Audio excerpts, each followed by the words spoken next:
Hello, and thank you for joining me. Today I'm going to talk about the 7 most commonly asked questions or concerns that people have about cruise ships and cruise ship vacations.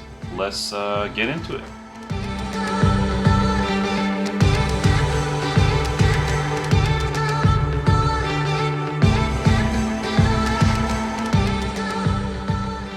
Number one, or the number one most asked question is, what amenities are there included in the cruise fare? Each ship is different. Each cruise line is different also. Some cruise lines offer more entertainment stuff, some adventurous excursions, or more entertainment kind of things on board. A lot of the ships we go on have like a good mix. So for instance, like Carnival, Royal Caribbean, Norwegian, MSC, those are some of the bigger brands. They have a pretty good mix of everything. So you can do pretty adventurous excursions. And you can also just stay on the ship. There's tons of things to do on the ship. You got different pool environments. You have a sports complex usually. There's gym, there's a spa, there's classes you can take in the morning. You have, of course, trivia and all the entertainment options via the entertainment staff. So then you have the Broadway type shows or comedy shows, live music. There's just a lot of things to do that are included. Now, of course, the excursions I mentioned earlier, those are usually extra. Some cruise lines do build those into their prices, but they will be a lot more money right out the gate. The newer the ship, the more amenities. Or the bigger the ship, the more amenities. If you have a large family with a large amount of taste or different tastes, I would recommend going on a newer, larger ship. You won't get to as many smaller ports or unique ports, and the sailings may not be that long, but I think everybody will be happy. All right, number 2. This is probably what I get asked a lot too by my work associates and different people on TikTok and Facebook. Are meals and drinks included in the cruise fare? Yes and no. On most cruise lines, everything, your basic meals are included and your basic drinks. Anything from a bottle or anything they got to open drink wise is usually extra or a premium drink. Whereas if you get water from the tap in the fountain or coffee from the, the communal coffee or the concentrated drinks they have, the teas and lemonade and that kind of thing, those are usually included always. Same thing with the food. The buffet food is included. The main dining room food is included with options on the menu that are an upcharge. There may be smaller venue restaurants that are included, like a pizza or a sandwich shop, that kind of thing. There is going to be food to eat. More and more though, there is less food that is included. So for instance, back in the day, almost all room service was included in your fare. You would just tip, but now every item that I saw, we had to pay for if we want a room service. But you don't need room service, to be honest with you. There is tons of free food. There is the specialty restaurants that is not included. Usually they're not that big of a charge. Some of them have a la carte pricing if they're not as fancy, like it's $6 for this sandwich, $8 for this pasta, whatever. The more fancy restaurants will be a flat fee, so like 50 to 60 bucks, maybe even more. That'll include your main, of course, your starters, side dish, and sometimes your choice of alcoholic beverage, usually a wine. It's usually unlimited. I won't say unlimited, but you can get usually more than one appetizer and side, but usually just one entree for those specialty restaurants. Anyway, there's many food options. Same rule here. The newer, the larger the ship, the more possibility for free food options, and the more possibility just for food in general. Or the third common asked question, what types of cabins or accommodations are there on a cruise ship? So what types of cabins or accommodations are available on a cruise ship? That varies as well too. The smallest room is known as an inside room or interior room. Those are for anywhere from 2 to sometimes 5 people, including children. I think if you have a very young infant, maybe that won't be included in the price or the limit to the room. Most rooms, however, only can hold 2 to 4 people, sometimes only 3 people, adults. But they start out in an inside room, so that's an interior room, so there's no window, no balcony. It is usually well lit. You'll have an ensuite bath. So you'll have a bathroom in your inside room, but that's about it. You have a bed or your beds, a couple of beds. Of course, a TV, a phone, a mirror, outlets. That's the basic. Then it starts going up from there. Those can be on any level of the deck too that passengers can sleep. They're not only at the bottom, some of them will be on the top, but usually they're more money the higher you go because you're closer to venues. Or there's also specialty rooms within each category. So you can have a regular inside room or like a spa inside room that gives you access to the spa. The therapy rooms is I think what you say. Plus you get like your soaps and shampoos, and your room amenities will be tailored, and sometimes the color scheme tailored with the spa colors and scents and amenities. So you'll have that. They're usually an upcharge, of course. Going from the inside category, then you usually have what's called an ocean view or a porthole view. So that'll be a window. It could be a porthole or it could be a real window. So on some ships, some of that also includes a balcony, but a really obstructed one. But anyway, that's the second usually class. And then after that, it's terrace, balcony, or veranda room. But I call that a balcony stateroom, but it can be called any of those things on different lines. That is usually a lot more. Sometimes actually I've seen them cheaper than the ocean view rooms. I don't know why. Supply and demand maybe. But those will have your own private, usually very private terrace facing either port or starboard side of the ship, as well as some newer ships have also front facing balconies, and there's always been rear or aft facing balconies in the back of the ship. And that's the only class of balcony I have not had yet. I've had forward facing, but I want to get an aft. It's just very hard to get them, and the price, when you can get them, it's usually pretty high. But they're more secluded in a way, and there's less violent wind most days, so you can kind of sit out there and actually hear each other. There's not violent wind, but sometimes when you go out there, it's pretty windy. The sides of the ships, and in the front, of course. But that's your third kind of level in the cabins. After that, it goes to suites, and we've only experienced a suite class about twice, and it was in an older ship. So usually older ships, the suites are more cost effective or friendly to the pocketbook, but they're a lot smaller, a lot less kind of suite-y looking. The new ships, the suites are really nice, and usually sometimes 2-story with a loft, or they have their own private, I don't know, they're overwhelmingly expensive for my taste, but they're beautiful, and you can see many tours of those on YouTube. But those are like the 4 general categories: interior, ocean view, balcony, and then suite. Suites, of course, on some ships can be suite class and not have a balcony, or have one. So it's kind of, it varies, but suite's usually the top, and usually they have balconies, sometimes pretty large balconies. Anyway, let's move on. The fourth most common question is, what is the cost of the cruise and what is included in the price? And that is different for everybody and different for every cruise. So when you first start cruising, basically it's by person, and it's double occupancy. So if you're one person in a room that's meant for 2 people, you're going to pay a little more than if you had 2 people and you divided it by 2. I think that's what that means, or that's the easiest way for me to explain it. They do have solo rooms, but I think they're a little more expensive. Once you've been cruising a few times, or once you cruise once, you get a slightly better rate than a new cruiser, I think, unless there's a good sale. And if you gamble, a lot of casinos on the ships have their own rate, point kind of thing. The more you spend, the better deals you'll get. Sometimes free rooms. We get free rooms with our casino play. They're not suites, but sometimes ocean view. Usually you just pay taxes and fees and gratuities. You don't pay the actual cruise fare, and we'll get onboard credit, but that's another video basically. But it varies by person. So usually when you go through a cruise booking, you'll see a number, let's say 5 days, $399 per person. You're like, sweet, okay, 800 bucks, 2 people, let's pay 800 bucks. That usually won't include your tax, your port taxes, and your gratuity. Once you add that, just think about adding another $300 to $400 on top of that. So that 800 will become 1200. That's kind of how I operate. It's like another person, not quite that high if you pay like 1,000 a person, but the port fees vary. So that's something to keep in mind as you're looking and you see something. Go ahead and mock book it and get towards the end to see what the real price is.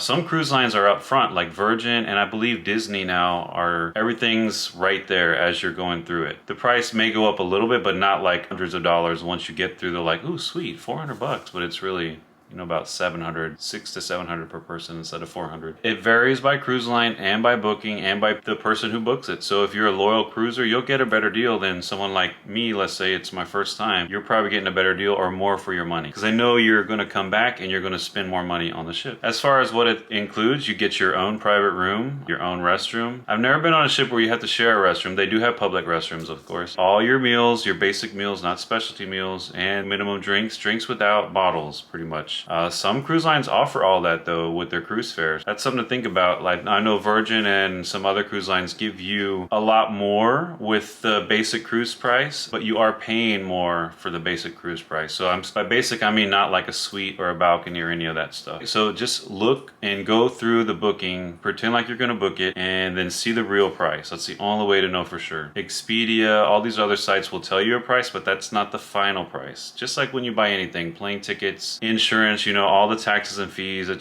they pile on at the end. That's just how it is, the industry. Number 5, are there any age restrictions for specific activities for children? This can vary too by type of cruise. So there is adult-only cruises, so that won't be an issue at all. There is some things that kids aren't allowed to do, even if the parents kind of choose for them to. Just different weight and height requirements. There will be like a late night comedy that will be adult humor. And I've never really seen young children. I've seen maybe teenagers or preteens in there. That's up to the parents. But if the child, you might get some looks, and even the comedian may call you out. As far as I know, that's like the only kind of activity that I can think of offhand. Correct me if I'm wrong. There is adult only areas of the cruise ship, of course. There'll be like a serenity deck or a peaceful area. Usually it has an inside and outdoor space. Basically it's an 18 and up, sometimes 16 and up establishments. So for mature people. And that's just a place for the people to get away from the families and the kids and have hopefully a quiet place. But I've seen adults being just as loud and noisy as a group of kids can be. A group of adults who are drinking, hands down, way louder. But there is certain areas of the ships that are kind of off limits, but it's not like, I'm gonna get you. You know, I'm sure they can run through there or walk through there, tippy-toe through there quietly. There is areas also that may have a private function going on, and maybe they don't want children in there, so they may have the door closed. I don't really see that many things, specific activities that are adults only or not for kids, unless it's the parents' choice, or it's like an adult area of the ship that is always an adult area. So just something to think about. Number 6. So what are the destinations and itineraries offered by cruise ships? That also varies hugely. If you really, I mean, most people think of cruises, they think of Florida, Bahamas, Mexico, Caribbean, like maybe Alaska, a lot of people, Hawaii, a lot of people think of that. But there's cruises, now their specialty, they're more of the adventurous type cruise ships I was kind of talking about. They'll take you to Antarctica. They'll take you far away, kind of far away places. They're usually smaller, unique ships, and they're usually a lot more money. But for instance, we normally go to the Caribbean. We've been to Southern Caribbean, which is all the way down by Aruba, Eastern Caribbean, which is like Virgin Islands, Puerto Rico, St. Martin, Western Caribbean, Mexico, Grand Cayman, Roatan, Honduras, the Bahamas. We've been to the Mexican Riviera, which is on the Pacific side of Mexico, and the Southern California area, Baja, Cabo San Lucas, that kind of place. We've been to Alaska and some parts of Canada, and that's about it so far. We want to go on there's Canadian cruises, there's Northern European cruises, there's Mediterranean European cruises, there's Mediterranean Greek cruises. There is so many types of cruise itineraries. There's short, long, some cruise lines like MSC allow you to get on. Some people may be on that ship for 40 days and you can get on for 3. They allow you to like buy the little pieces or a bigger piece. And we're actually going on MSC again. We've been once, but going again to Dubai, into the Persian Gulf, and we're going to do 5 ports, including Dubai. So we're excited for that. That's coming up this year in December. If you can get to the ship, it's going to take you places. They have also specialty cruises, so transatlantic, trans-Pacific cruises, so that means they usually go one way. So you get on, let's say in Miami, and you're going transatlantic, you'll end in Barcelona. You might have a couple of ports, but not as many. It's mostly sea days, and those you'll get a good rate on because there's not as many port days, and a lot of people then don't want to have to pay for airfare coming back. You can get them coming from Barcelona to Miami or to anywhere they're going. So that's something to think about if you got 2 to 3 weeks and you really want to enjoy yourself, relax. I'm sure that we haven't done one yet, but that's on our list as well. There's Australian cruises, there's Asian cruises, there's world cruises on some cruise lines. I think the main one that does world cruises is Holland America. More and more cruise lines are starting to put those little longer, like 30-day and over cruises to put the feelers out, see if people want to go ahead and do that. One day we're going to do that. Anyway, there's tons of cruise itineraries and destinations. So many options to pick from. It's the hardest thing for us to find is the time and the funds to do all these things. Number 7, the last question. What is the process for embarkation and disembarkation? So let me pull up the actual dictionary, but this is a pretty quick, this is vocabulary.com. Definitions of embarkation: the act of passengers and crew getting aboard a ship or aircraft. So it's the act of people coming onto the ship. So disembarkation would be the opposite or the antithesis of that. So after the journey, it's when people disembark, or they leave the ship or vessel or aircraft after the journey or that cycle or whatever it is they were doing. So it could be a flight. Technically, you embark on a flight and you disembark on a flight.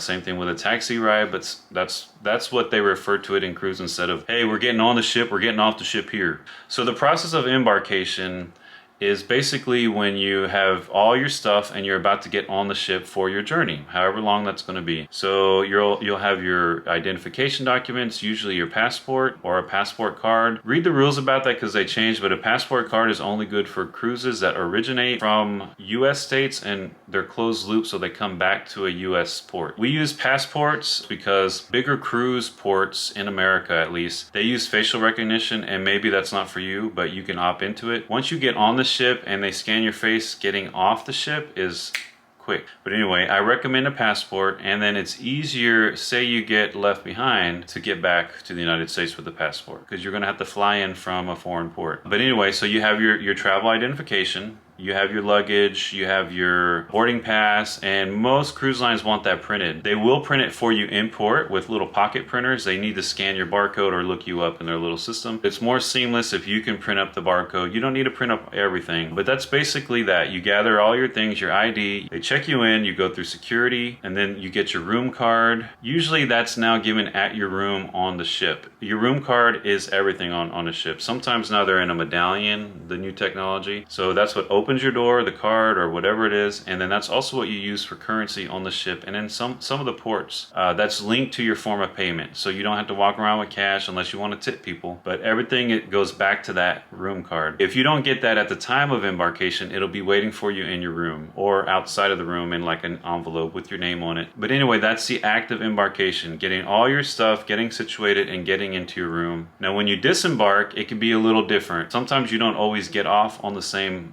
door or level you got on the ship. Sometimes not in the same terminal in a large port, so you may leave in Terminal D in Miami but come back in Terminal F. So that's something to think about. A lot of their parking structures though in those ports are kind of situated between those terminals, so you'll have to walk no matter what, but they're about equidistant. So it's the opposite in a way of embarkation, disembarkation, but you have to kind of do a lot more work, and it's miserable work. You got to pack all your stuff. You got to make sure you have your ID, your customs, and all that stuff situated. You have to go through customs and declare stuff if you've purchased the custom declaring items. You can get off earlier if you self-assist, so you carry all your stuff off the ship. There's nobody taking your luggage the night before, and it's, you know, you don't have to wait for it to get off the ship. You're taking everything with you and you're getting off. You usually will get off a little earlier if you like that. So that's all that means. And it is the saddest time, but it's also fun to reflect when you're disembarking. If I've missed something, and I probably did, just let me know in the comments. Thank you so much for watching, and I appreciate all the views and likes and share. Everything y'all are doing for me. Thank you so much. And I'll see you in the next one. Thank you so much for watching, and I'll see you in the next one. If you can, go ahead and smash that like button and subscribe to see more. Bye.